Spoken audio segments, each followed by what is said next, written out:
चुनरिया गहनों से करे श्रृंगार, शेरों पर करे सवारी तू शक्ति का अवतार।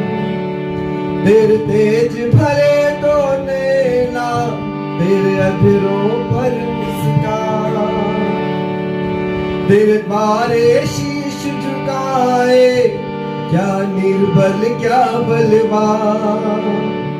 तेरे ही नाम का माता जगत में डंका बाजे, मात अंग चोला साजे, हर एक रंग चोला साजे। या देवी सर्वभूतेषु शक्ति रूपेण संस्तुतः नमस्तस्यै नमस्तस्यै नमस्तस्यै नमो नमः। दुर्गा सप्तशती में 27 श्लोक आते हैं, 27, और प्रत्येक श्लोक में फिल इन द ब्लैंक है। जैसे आपको जो भी इच्छा देवी से करनी है उसकी जगह वो भरना पड़ती है।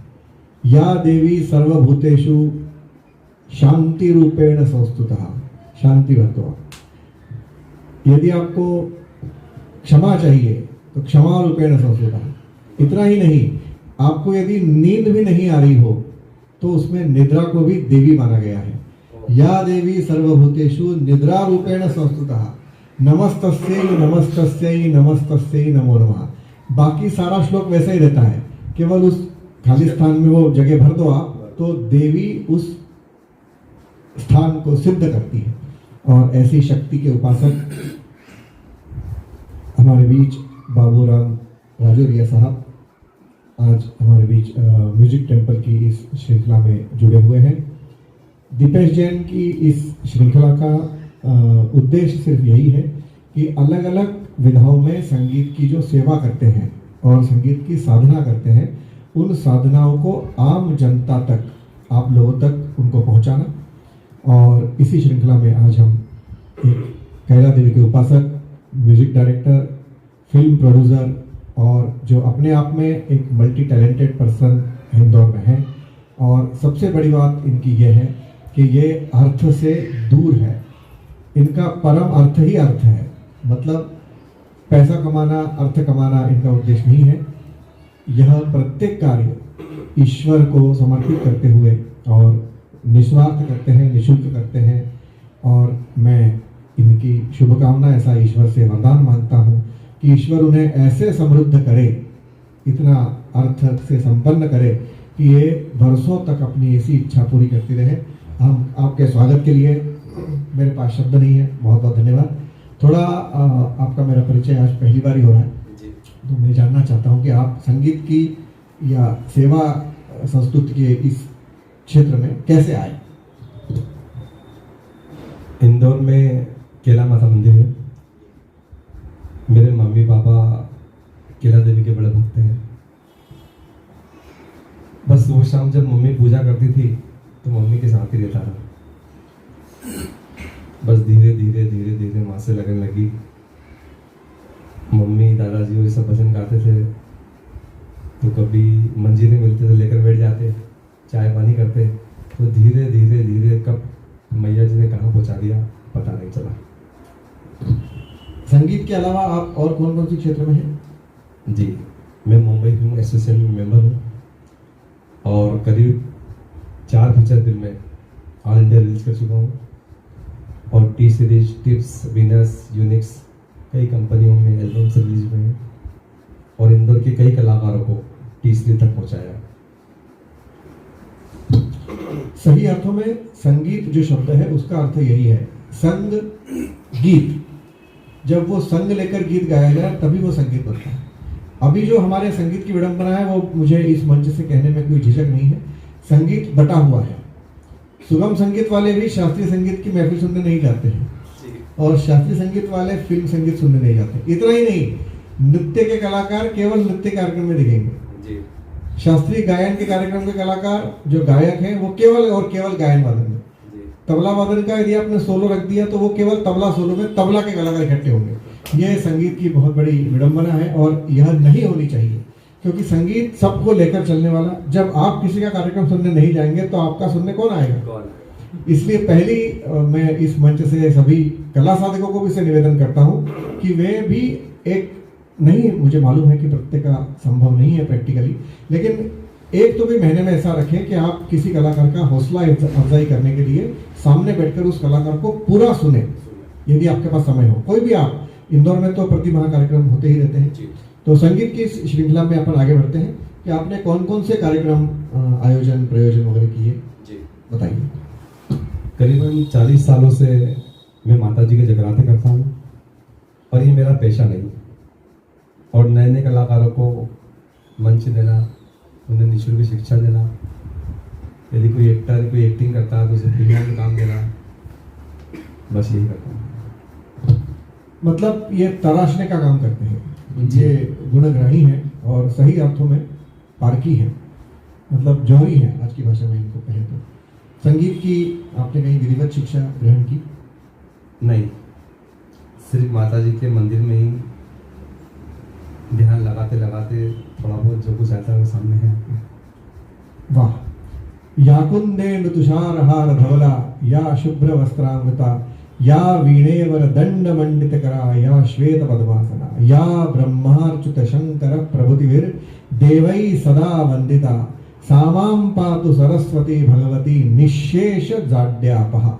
इस देवी की स्तुति में, संगीत की इस आराधक देवी से कलाकारों ने सिर्फ यही मांगा है कि निशेष हमें ऐसी कोई भी कृपा मत देना जो अवशेष रह जाए। संपूर्ण कृपा देवी इन पर बरसाती है। और संगीत की इस मुलाकात में अब हम जानना चाहते हैं पारिवारिक पृष्ठभूमि आपकी क्या क्या है, कौन कौन है घर में? परिवार में बड़े भैया हैं, भाभी हैं और भतीजियाँ हैं और मेरे 2 बेटे हैं। सभी मंदिर की सेवा करते हैं। अच्छा, कहाँ है मंदिर? गंगवाल बस स्टैंड के पास केला माता मंदिर। अच्छा। और माँ के आशीर्वाद से अच्छा बिजनेस है, 20-25 लोग काम करते हैं।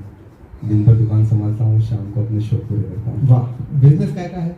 पशु आहार, खली, चूरी चापड़ की एजेंसी है, भूसा खारिया, जितने पशुपालक हैं। अच्छा। करीबन 55 साल हो गए दुकान को। अच्छा। और अच्छी कृपा है आप सभी की। बहुत। ये भी देखो ईश्वर ने इनको कैसा बढ़िया काम दिया है। पशुपालन के लिए लगने वाली सुविधाएं, मतलब मूक जानवरों की जो इनको आशीर्वाद मिलते हैं, इनके यहाँ से जो भी माल सप्लाई होता होगा वो किसी मूक जानवर के गले में जाता है, उसका पेट भरता है।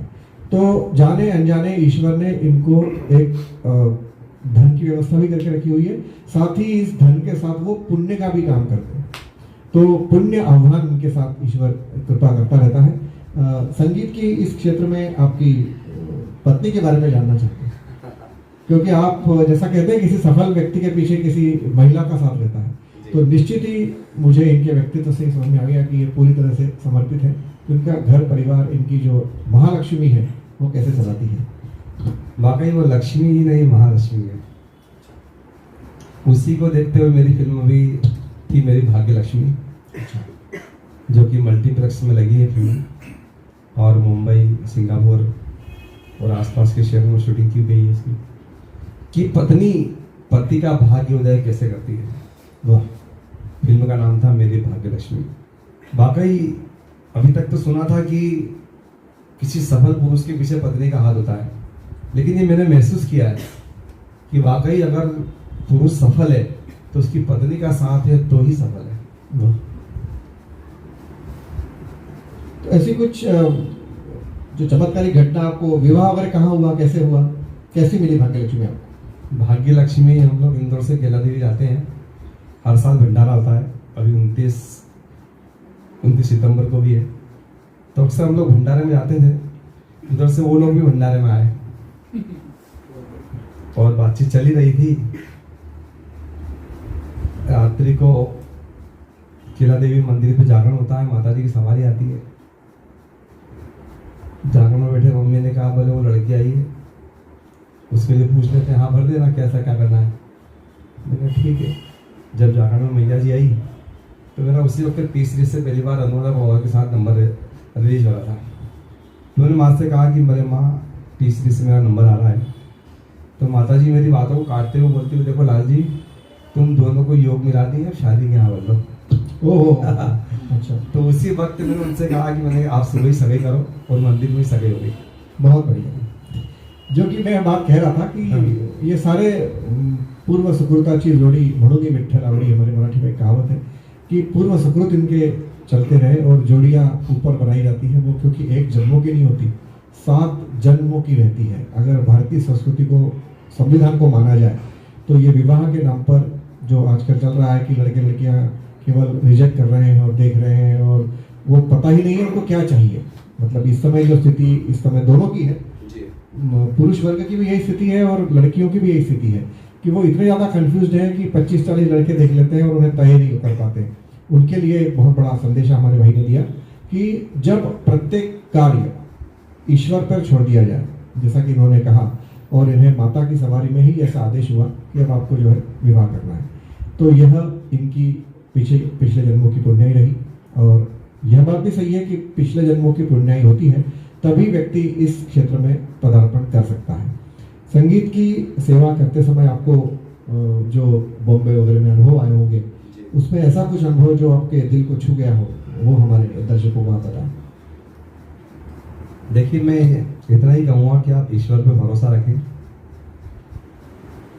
आप कुछ भी नहीं है, अगर ईश्वर के प्रति आस्था है तो आप सब कुछ बन जाएंगे। एक बार मेरी फिल्म नागमणि के प्रमोशन के लिए गया था मुंबई। तो वहाँ के जो मुंबई के डायरेक्टर प्रकाश जी अग्रवाल, जिन्होंने नागमणि बनाई थी, उन्होंने मुंबई में एक प्रेस कॉन्फ्रेंस रखी और सुधा चंद्रन जी जो नाचे मयूरी की एक्ट्रेस हैं, हाँ, और सुनील पाल जी और साउथ के हीरो थे संदीप बोस। जब मैंने देखा कि मेरे आसपास इतने बड़े हीरो बैठे हैं और मैं सामने मुंबई का मीडिया लगा हुआ है, 2 मिनट के लिए मैं घबरा गया। घबराने के बाद मैंने भी माँ का ध्यान लगाया और 40 पढ़ा। मैंने कहा, माँ इतने बड़े स्टेज पे मैं कैसे कर पाऊँ।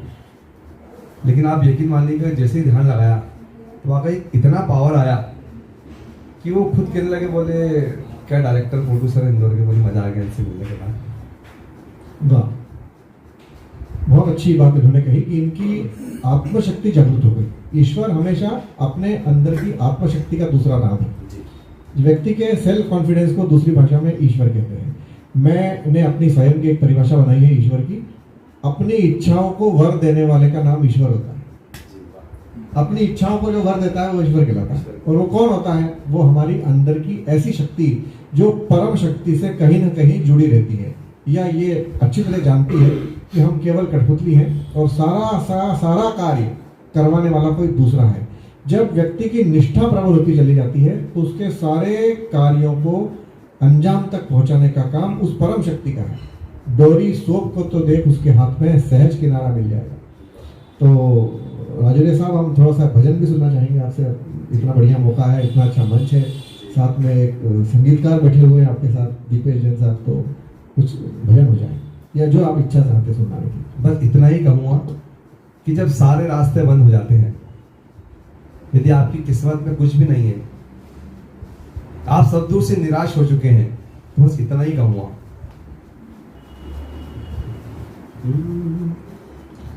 तेरे भाग्य के चमकेंगे तारे, पूरे होंगे सवाल तेरे सारे। भरोसा रख माता रानी पे, भरोसा रख माता रानी पे। क्यों तरसा है देख के अंधेरा, आ जाएगा रे खुशी का सवेरा। भरोसा रख माता रानी पे, भरोसा मुझे माता रानी पे। तेरे आसपास है माँ, तुझसे न दूर वो, आज नहीं कल तेरी सुनेगी जरूर वो।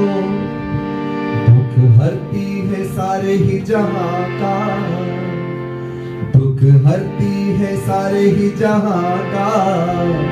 दिल पत्थर नहीं होता कभी माँ का, भरोसा रख माता रानी पे, भरोसा मुझे माता रानी पे। बहुत ही सुंदर इन्होंने अपना प्रस्तुतिकरण किया। सबसे अच्छी बात एक संगीत का समीक्षक होने के नाते या क्रिटिक होने के नाते मुझे समझ में आई, वो ये आई कि इनको बिल्कुल प्रॉपर प्लेसमेंट पता है कि कहाँ सांस लेनी है और कहाँ सांस छोड़नी है। संगीत में सबसे महत्वपूर्ण होता है आपका सांस का नियंत्रण। यदि आपको उन शब्दों को फेंकना है तो आपका फोर्स प्रॉपर जगह, भ की जगह आपको सांस लेनी है, ख की जगह सांस लेनी है। इस तरह का जो ये कहीं सीखे नहीं, जैसा कि खुद ही बता रहे हैं, लेकिन सीखे न होते हुए भी इनको ईश्वर ने चयनित किया है। तो वो जो ऊपर से सीख के आया है तो वो उन्हें जरूरत क्या है सीखने। तो बहुत अच्छी बात है, ईश्वर इन्हें ऐसे ही रखे। अब मैं इनकी थोड़ी सी भविष्य की योजनाओं के बारे में जानना चाहता हूँ। बचपन से ही कभी गाने का शौक तो रहा नहीं, सबको आगे बढ़ाने का शौक रहा। धीरे धीरे धीरे फिर दीपेश जी से मुलाकात हुई। मैंने कहा दीपेश जी ये कलाकार है, बहुत अच्छी आवाज़ इनकी, इनके लिए कुछ करना है। फिर दीपेश जी स्टूडियो बुक करते, हम लोग जाते साथ में। मालूम पड़ा कि धीरे धीरे धीरे धीरे टी सीरीज में हमारा 26 नंबर रिलीज हो गए। अच्छा, ये माँ की कृपा है। और गुलशन जी और हम लोग ऐसे बात करते थे, यकीन नहीं होता था कि गुलशन जी इंडस्ट्री में बैठा हूँ मैं, ये सब माँ की कृपा। फिर इच्छा हुई, फिल्में देखने का बड़ा शौक था मेरे को। अक्सर मंदिर जब आरती होती थी कि माँ मेरी भी इच्छा है कि कुछ रोल मिल जाए, कहीं काम मिल जाए। और देखो दिल की बात भगवती सुनती है। आप यकीन करोगे कि कब फिल्म बन गई, कब सेंसर बोर्ड से पास हो गई, कब ऑल इंडिया रिलीज हो गई, मतलब मुझे पता नहीं चला और काम होते गए। तो जब मैंने क्या, जब बिना सोचे समझे सारे काम हो रहे हैं तो क्यों नहीं इंदौर के कलाकारों के लिए अपन काम किया जाए। अभी इंदौर में माँ अहिल्या भक्ति संगठन और माँ केला देवी भक्ति संगठन के कलाकारों ने मुझे अध्यक्ष बनाया है। अब उन्हीं की सेवा में लगा हूँ। बहुत बढ़िया बात है। सही अर्थों में यही कहलाता है सेतु बंधन। सेतु बंधन मतलब जो हमने सुना वो भगवान राम जी ने सेतु बनाया, वो अपनी जगह ठीक है, लेकिन अपनी परंपराएं, अपने संस्कार अगली पीढ़ी को हस्तांतरित करवाना और दूसरे को आगे बढ़ाना, इसके लिए बहुत दिल लगता है। वैसा दूसरों के लिए गड्ढा खोदना बड़ा आसान है, लेकिन गड्ढा खोदते समय ये ध्यान रखें कि वो तो बाद में गिरेगा जब गिरेगा, पहले तो आप ही गिर रहे हैं। तो हमेशा दूसरों को साथ में बढ़ाने की जो कला होती है, वो हमारे एक मराठी में संत ज्ञानेश्वर हुए, वो हमेशा ऐसा कहते थे, सर्वत्र सुखिनः सन्तु, सबको सुखी कर, सबको बढ़िया कर। उस सब में उनका भी खूब बढ़िया हो ही जाता था, क्योंकि सब में वो भी आते थे। तो जब भी कोई व्यक्ति सबके लिए मांगता है तो सबके लिए आशय ये रहता है कि उसकी अपनी भी इच्छाएं उसमें पूरी हो जाती है। और अब चलते चलते राजौरिया साहब से मैं ऐसा निवेदन करना चाहता हूँ कि इस म्यूज टेम्पल की, जो कि नाम भी बड़ा सुंदर है, टेम्पल और फिर म्यूज मतलब संगीत की अधिष्ठात्री देवी की इनकी कुछ वो है। तो संस्कृत का कहीं आपने अभ्यास किया? संस्कृत सीखा? नहीं सीखा। संगीत नहीं सीखा। अपने भजन खुद लिखते हैं? जी हाँ, खुद भी लिखता हूँ। अच्छा, कंपोज करता हूँ। अच्छा, हाँ, आप स्वयं भी लिखते हैं? जी हाँ, खुद ही लिखता हूँ गीत में। संस्कृत नहीं सीखा आपने? नहीं। मतलब प्रथम पुरुष, मध्यम पुरुष, उत्तम पुरुष कुछ ज्ञान नहीं है? कुछ ठीक है। मुर्गी, खटका, शास्त्रीय ज्ञान कुछ भी नहीं है? कुछ भी नहीं, लेकिन अच्छा, अहिर भैरव, आलिंगड़ा, कालिंगड़ा कुछ समझते संगीत हैं? का कुछ भी ध्यान नहीं है। दरबारी राग नहीं जानते? नहीं, राग कुछ भी नहीं। बहुत बढ़िया। बस अंदाज से जहाँ कुछ लगता है, हाँ, मतलब जहाँ कुछ लगता है वो ऑटोमेटिक। क्या बढ़िया बात कही उन्होंने। जो कुछ लगता है वो राग खुद बन जाता है। हाँ। और राग ऐसे ही बनाए जाते हैं। रागों की बड़ी अच्छी थ्योरी है कि संगीत में इन सातों सुरों के परम्यूटेशन कॉम्बिनेशन से राग बनते हैं। पहले बने थाट, 10 थाट कहलाते हैं, और उस 10 थाटों में जो सुर होने, उन सुरों के अलग अलग कॉम्बिनेशन का नाम बना भैरव, अहिर भैरव। अब जैसे भैरव गाया जाता है उसमें कोमल धैवत होता है, और जब अहिर भैरव गाया जाता है तब उसी कोमल धैवत को शुद्ध कर दिया जाता है। अब इनको शुद्ध और कोमल से कोई संबंध भी नहीं है और इन्हें रखना भी नहीं है। और बहुत अच्छी बात है, संगीत की सेवा ये उन लोगों के लिए बहुत अच्छा मार्गदर्शन है जो संगीत सीखने से डर रहे हैं या गाने से डर रहे हैं। तो म्यूज टेम्पल के बहाने से, माध्यम से एक हमारा बहाना मिला आप लोगों से जुड़ने का, कि यह भी एक बहुत अच्छा संदेश है कि आप लोगों में से ऐसे जो कलाकार जो संगीत सीखने से डर रहे हैं कि अब उम्र हो गई है, अब कब तो हम सीखेंगे और कब थाट जानेंगे और कब, कोई आवश्यकता नहीं है। यदि आपके मन में इच्छा शक्ति है, और इच्छा शक्ति को वर देने वाला, जैसा कि मैंने पहले कहा, ईश्वर है, तो भगवती की कृपा का परिणाम जीता जागता अपने बीच देख रहे हैं। आप हमारे बीच आए और हमारे दर्शकों के लिए कुछ और विशेष संदेश अगर आपको कहना हो तो आप वहीं समाप्त करें। बस इतना ही कहूँगा कि अपने शौक पूरे कीजिए, कभी मारिए मत। सपने खूब देखिए लेकिन सोते हुए नहीं, जागते हुए खूब मेहनत कीजिए। दिव्य जी जैसे संगीतकार हमारे साथ हैं। और इतना ही कहूँगा कि जरूरी है कि आप स्वर साधना करें। मीरा जी ने कौन सी साधना की थी, लेकिन उनके भाव से कृष्ण जी प्रसन्न हुए थे। तो इतना ही कहूँगा कि काल करे सो आज कर, आज करे सो अभी। जाग जाइए आप, जब उठो जब सवेरा। वाह, संगीत की अधिष्ठात्री देवी भैरवी की एक छोटी सी स्तुति से अपन कार्यक्रम समाप्त करते हैं। दिव्य जी काली एक दीजिए। माँ भैरवी वरदायनी, माँ भैरवी वरदायनी, अमर सुर संजीवनी, अमर सुर संजीवनी। स्वर दे, ताल दे, लय दे, स्वर दे, ताल दे, लय दे। हम संगीत उपासकों को शुद्ध भाव दे, अभय वर दे, अभय वर दे। माँ भैरवी वरदा